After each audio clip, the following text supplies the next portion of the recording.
Correction de l'exercice 24, page 563.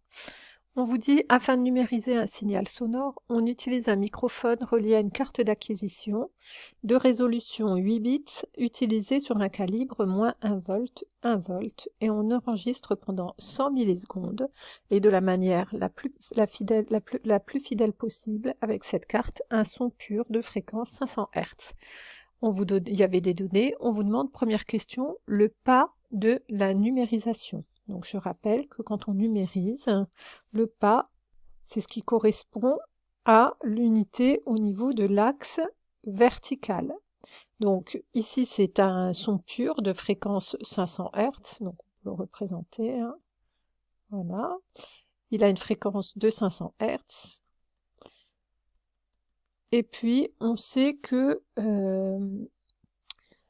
c'est numérisé grâce à une carte d'acquisition de résolution 8 bits. Donc ici on va le noter, ici l'information elle va être codée sur 8 bits, c'est-à-dire 0, avec 8 fois 0, des 0 et des 1. Et puis les valeurs, elles vont ici de moins 1, ou les valeurs possibles, hein, en tout cas ça peut aller de moins 1 à 1. Donc 8 bits, ça correspond à combien d'intervalles, combien de valeurs possibles. Donc je rappelle, donc pour la première question, que 8 bits, donc c'est codé avec 8 fois des 0 et des 1, donc c'est 2 puissance 8 valeurs possibles, c'est-à-dire 256.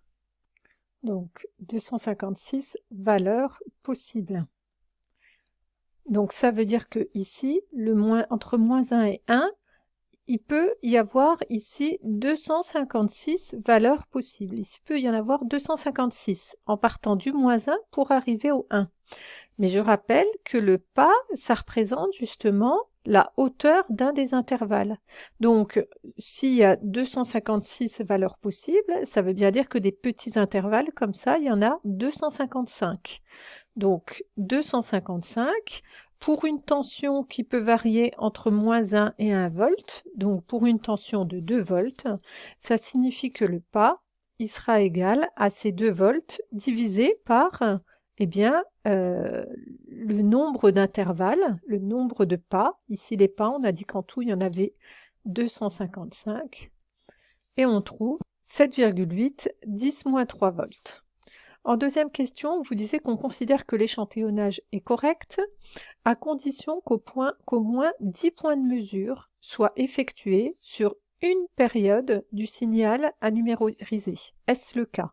Alors nous, une période du signal à numériser, on la connaît puisqu'on connaît la fréquence. T est égal à 1 sur F. Donc, et on trouve 2 10-3 secondes. Et puis, restons à savoir combien de fois ça a été partagé ici pour voir est-ce qu'on a bien 10 points. Donc nous, on connaît la fréquence d'échantillonnage, donc on connaît la période d'échantillonnage. C'est 1 sur la fréquence d'échantillonnage, 1 sur 1 10 puissance 6, c'est égal à 1 10-6 secondes.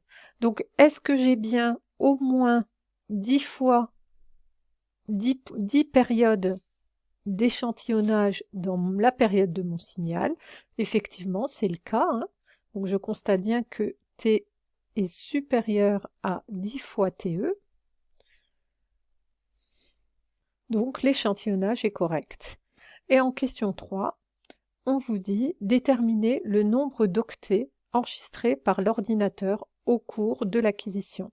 Donc à chaque période d'échantillonnage ici, il enregistrera une valeur et va lui attribuer un octet. Donc nous, on va essayer de voir combien de points il y a, qu'on multipliera par un octet à chaque fois. Donc nous, ce qu'on a enregistré, ce n'est pas juste une période, hein, de ce son-là, on en a enregistré une durée de 10 secondes. Donc on a enregistré de 100 millisecondes. Donc delta t qu'on va diviser pour voir dans 100 millisecondes combien de fois il y a la période d'échantillonnage, donc divisé par TE. Donc 110-3 divisé par 10-6, et on obtient 1 10 puissance 5. Et donc ça c'est le nombre de points qu'il va enregistrer. Pour chaque point, il y a un octet. Donc, en tout, il va enregistrer 8. Il y a un octet, donc 1 10 puissance 5 octets.